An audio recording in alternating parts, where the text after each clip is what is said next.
the small and stoic warrior hailing from a dying kingdom of bugs. Just to quickly clarify a common misconception, this character technically is not the Hollow Knight like the box would make you think. That's a different character altogether. It's no different than Link not being Zelda or Samus not being Metroid. This little guy is nameless, but they are referred to as a couple of different things over the course of the game, like Ghost or Vessel. But for this video, I'll just be referring to them as the Knights, as that does seem to be the most common identity that people use for them. What they'd actually be called for Smash, I don't know. But let's not dwell on that too much and just move on. Oh, and just a heads up, there will be some spoilers about the game in this video. The story itself is simple, but it is still a fairly new game, so I just wanted to let you guys know now. The Knight is a mysterious little bug that came to the ruined kingdom of Hollow Nest with nothing equipped but their skills and weapon of choice. A nail. They went there with a purpose, almost like it was their destiny. As to what that destiny was, not even they knew, or for that matter, could be prepared for it. But the Knight when coming to Smash, however, will be more than prepared, using all of the various types of skills and techniques acquired through their journey in the Hollow Nest. Seriously, this was another character whose moveset pretty much made itself, like he was made for Smash or something. Heck, I thought he was actually coming to Smash for a second when I first opened the game case. You would too if this was the first thing you saw staring at you. In terms of being in Smash, I should mention that the Knight's size would drastically be adjusted, as he is a bug, thus canonically is very tiny. So they'd be given the same treatment as Captain Olimar, having to be blown up to be put on equal footing as everybody else. But just like with Olimar, to emphasize the fact that they normally are a tiny creature, they'd be very petite in stature, and would of course be a very lightweight character. Overall, the Knight would be a type of glass cannon, being very quick and could deal a lot of deadly attacks, but would be about as squishy and easy to kill as, well, a bug. They would have 2 jumps and would be able to both wall jump and wall cling, as we see them be able to do so with the use of the Mantis Claw and Crystal Heart items. Now before I get started with the attacks, I'm actually going to be explaining the Knight's gimmick first, as it will be one that's integral to the entire moveset, so it's best that I get it out of the way now. In the game Hollow Knight, the little guy does have their own power source, which happens to be the same arcane force that all bugs need to keep themselves alive. Their soul.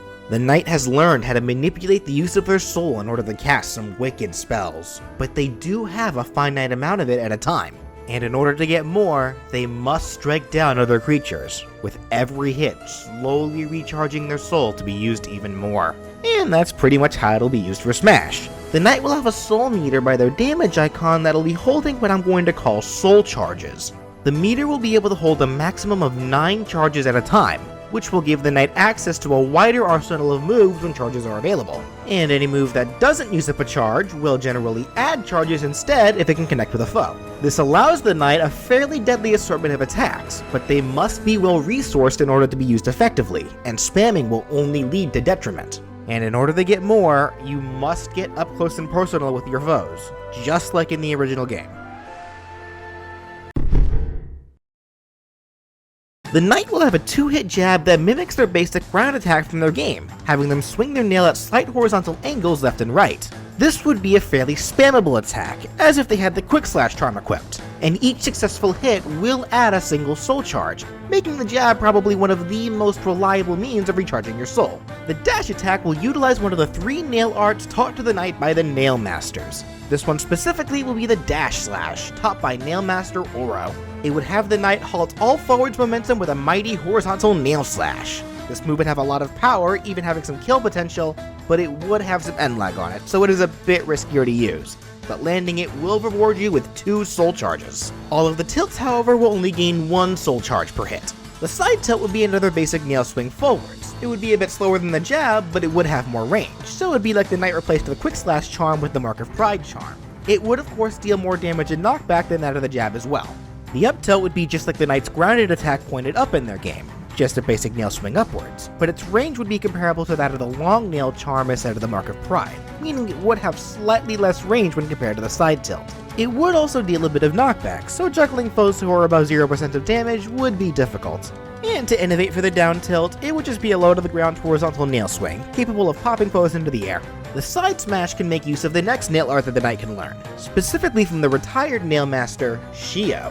They can use the Great Slash, a powerful vertical nail swing forwards. It would be quick to come out, but would have some end lag. But to make up for that, Landing it would reward you with 3 soul charges, the most amount that any attack will give. Now for the up smash, this will be an attack that will not charge any soul. Why? Because it will be the only basic attack that will actually use soul. It could have the knight use one of their many powerful spells, the Howling Wraiths. A devastating attack that has the knight conjure many screeching souls above themselves to deal massive damage. For Smash, this could be a dangerous attack with a lot of range, but its drawback would be that it would require a single charge of soul to be used effectively. If no soul charges are available when this move is used, then it will come out very pitifully, with the whole attack acting as a sour spot, having no range and dealing very little damage. It would also leave the knight vulnerable with a bit of end lag, as if they tired themselves out forcing themselves to use the attack at all. That said, on the other side of the spectrum, if you use the up smash when your soul meter has a full 9 charges, it will upgrade the Howling Wraiths and turn them into the Abyss Shriek. The Abyss Shriek is pretty much the better version of the Wraiths, so for Smash, it would have more range and even higher killing potential, turning into by far one of the knight's most dangerous attacks. Using it, however, does use up 2 soul charges instead of just 1, and using up smash again right afterwards without maxing out your meter again will just have the knights use the Howling Wraiths. They will only ever use the Shriek when the bar is full, and will always use the Wraiths when it isn't, meaning that it would literally be impossible to spam the Abyss Shriek. Not that you should be anyways. Moving on to the down smash, this could utilize the final nail art taught to the knight by the nail master known as Mato, the Cyclone Slash. It would have the knight quickly spin in place 3 times while holding their nail out to deal damage horizontally on both sides of themselves. Getting hit by this move at all deals knockback, making it impossible to be hit by it more than once unless you're just put into a really unfortunate situation. And landing hits with it will add 2 charges to the meter. This would be a very useful attack in multi-battles, as even hitting multiple foes at once will count towards individual charges, meaning that if you were to hit 2 foes on both sides of yourself, that would add a total of 4 charges the knight would be able to get at once. This does apply to all attacks, by the way, so being surrounded in multi-battles, while scary in concept, could lead to some great results if taken advantage of, just like when the knight is surrounded by enemies in their own game. Now for the aerials, all of these attacks will only add 1 soul charge per hit. For the neutral aerial, it can make use of a charm known as the Thorns of Agony, a charm that has the knight's body contort into multiple thorny appendages all around themselves to deal big damage. Normally, this charm could only be used as a counterattack, meaning that the knight would only use it when they took damage, but that won't be the case for Smash. It'll just be a perfectly normal attack that includes the agony of contorting your body into several different directions to impale your enemies. You know, normal stuff. The other aerials are pretty much just the air attacks that the knight can do in their own game. Forward air springs forward, back air springs backwards, but it would have slightly longer range as if the long nail charm were used for it, up air would swing up, and the down air would swing down. But the down air would have a unique feature to it, the nail bounce. Whenever the downward air attack successfully hits something or someone, it slightly repels the knight a little bit into the air, and when used in succession, effectively allows the knight to stay airborne for as long as you'd like, so long as there's something below to keep bouncing off of. Using this kind of move in Smash on foes or destructible items can allow for the same kind of thing, which could lead to a lot of fun and nasty combos if mastered.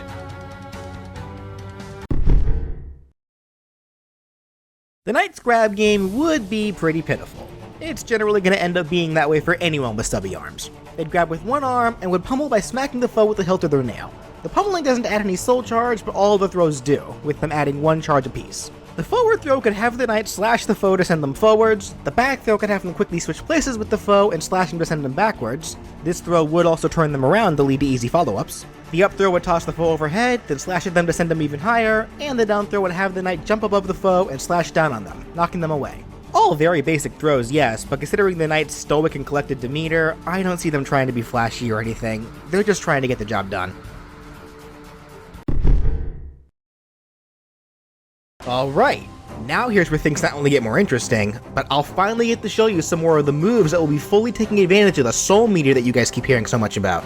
For the knight's neutral special, they could use what is more often than not the first spell you'll learn in the game, the Vengeful Spirit. A powerful projectile that has the knight conjure a spirit that flies straight forward to deal damage to any unlucky sap in its way. At the cost of a single soul charge, the knight will be doing just as I described, shooting a large soul ball straight forwards horizontally. It would deal big damage and knockback, be fairly quick, and would have incredible range. It would, however, only be able to hit one foe at a time, as it will disappear as soon as it collides with something. Also, you can only use this special if you have soul. Trying to use it without any won't do anything at all.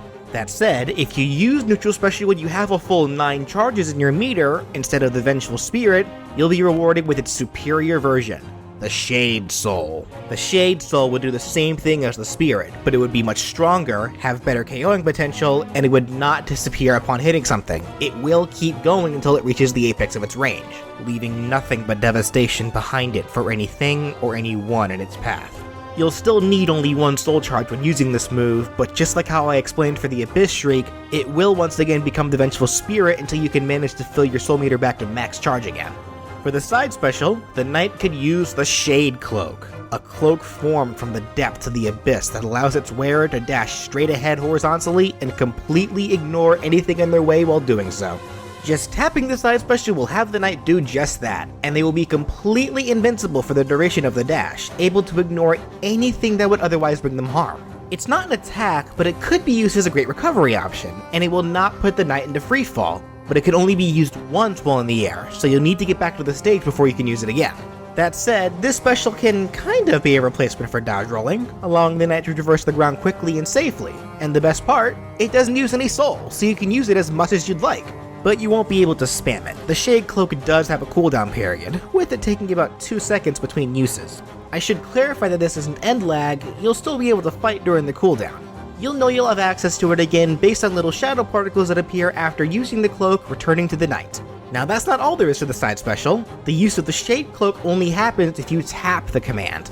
Holding it down will give a completely different result. Specifically, it'll have the knight charge up the Crystal Heart. This was an item that effectively allowed the knight to fly straight forwards indefinitely until something interrupts their path, whether that be a foe or a wall. For Smash, it will not send you an indefinite distance. That'd be broken and dangerous to use. Instead, it'll act as your run-of-the-mill charge-up attack, where the longer you hold the command down, the further you'll go. With the full charge, while not sending you an indefinite distance, does still send you ridiculously far. However, unlike the Shade Cloak, this will not give the knight invulnerability, and it can be interrupted, whether that's by colliding into a foe, which does deal a decent amount of damage and knockback, or if the foe is good enough to intercept the knight and knock them out of it. Not getting interrupted at all will put the knight into free fall, but if the knight collides into a wall out of this move, it'll put them into an automatic wall cling state, allowing for an easy wall jump to recover if necessary. Of course, I should mention probably the most important detail about the Crystal Heart. It does require soul in order to be used. It didn't in the original game, it could be used as much as you wanted there, but for the sake of balancing and Smash, it will require soul here, specifically 2 charges. And if you don't have 2 charges to use, then it won't work at all, and you'll just be defaulted to using the Shade Cloak instead. Now for the up special, which will give the knight access to the Monarch Wings, which in Hollow Knight just gave the little guy a double jump, and that's all they did.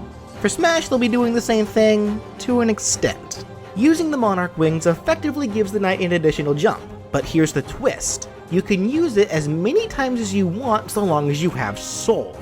Again, you didn't need to use soul in the original game to use the wings, so I am innovating here to make them more interesting.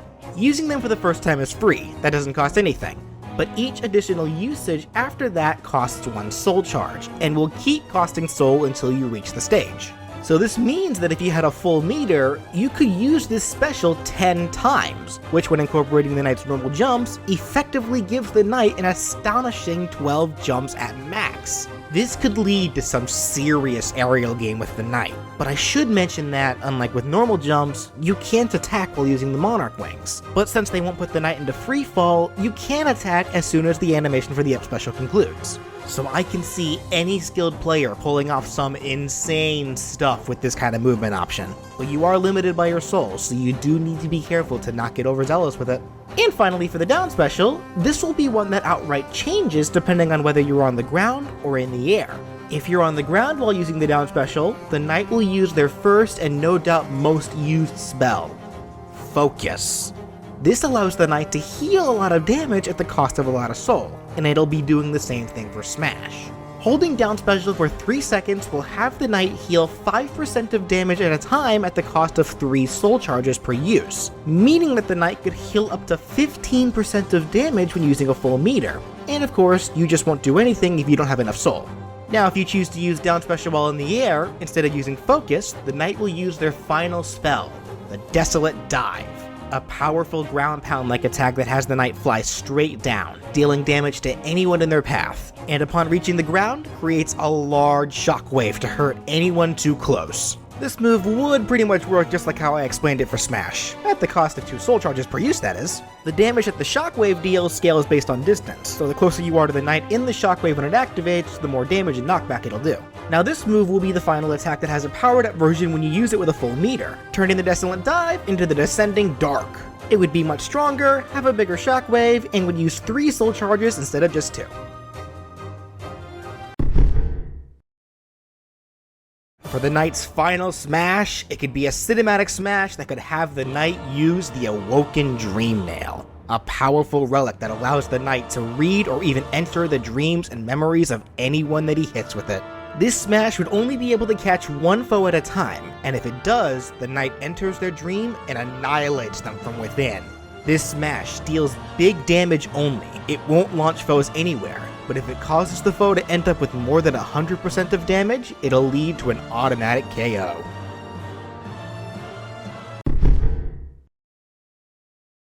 For the knight's colors, their default would of course have them with their white shell, great cloak, and black body. Their first alternate color can make reference to the knight's half-sister, Hornet, simply giving knight a red cloak. The next could be a white cloak, in reference to the knight's late father, the Pale King. Here we have an indigo-colored cloak for the knight, in reference to the first friendly face they meet in Hollow Nest, the Elder Bug. Here's a green cloak, in reference to the grubs that must be rescued across all of Hollow Nest. Next is a yellow cloak, no reference to anything, it's just here for some variety. Next could be a purely black costume with white eyes, in reference to the Shade, the manifestation of the knight's regrets that appears whenever the knight is killed. And the final color could give the knight an orange cloak and orange eyes, in reference to the Infection, the very plague that dragged Hollow Nest to its ruin. The knight's stage intro could have him hitch a ride from the Last Stag, which was used as a means of fast travel in their own game. For taunts, the first could be simple and have the knight swing their nail around for a pose. The next could have the knight hold a tense pose while emitting black particles, which makes reference to when you only have 1 hit point left in the game and are close to death. And the final could have the knight pull out a map and look at it, just like they do when you're, well, looking at a map to get your bearings. Just for kicks, this taunt can be used indefinitely by holding the taunt button down, and you can even slowly walk around while looking at the map and will put it away as soon as the button is let go. And finally, for victory animations, the first could show the knight absorbing soul before ending with a pose, just like we see them do after certain fights in their game. Kinda gruesome in the context of Smash, but then again, I'd expect nothing less when you include a rep from an apprehensive game like Hollow Knight. The next could be a lot more wholesome though, having the knight just stand there and suddenly a bunch of grubs appear with them and start celebrating while showering the knight with Geo, in reference to what they do whenever you save the grubs and return to their nest. It was pretty satisfying to be rewarded with so much money and items after saving a bunch of grubs at once. And the final would have the knight slowly walk up to a bench and just sit on it. Yep. Benches in Hollow Knight acted as your checkpoints, safe rooms, and save spots. So whenever you found a new one after making the treacherous trek through unfamiliar areas in Hollow Nest, it was the greatest feeling in the world. It may as well be victory. And that does it for the Knight from Hollow Knight. This was a much more somber episode compared to my others for sure, but it's kinda hard to make quips when you're covering a character like this. A bleak game with a main character who looks like they're always looking through you with their soulless stare? Ooh. Anyways, I think they'd still make a fine addition to the Smash roster. Despite their wide popularity, I can still think of a few other indie characters that would have a better shot, but regardless, the Knight would still be a lot of fun. In any which case, if you liked what you saw and would like to see even more characters be given possible Smash movesets, be sure to subscribe. And if you'd like to support the show and help me be able to make more content for you guys while also getting some perks for doing so, you can click the join button below the video to become a member of my channel. And of course, if you have a character that you'd like to see me given a possible Smash moveset, leave a comment down below, or contact me on Twitter at BrawlFang1 on Twit. I hope you all enjoyed, and thank you so much for watching!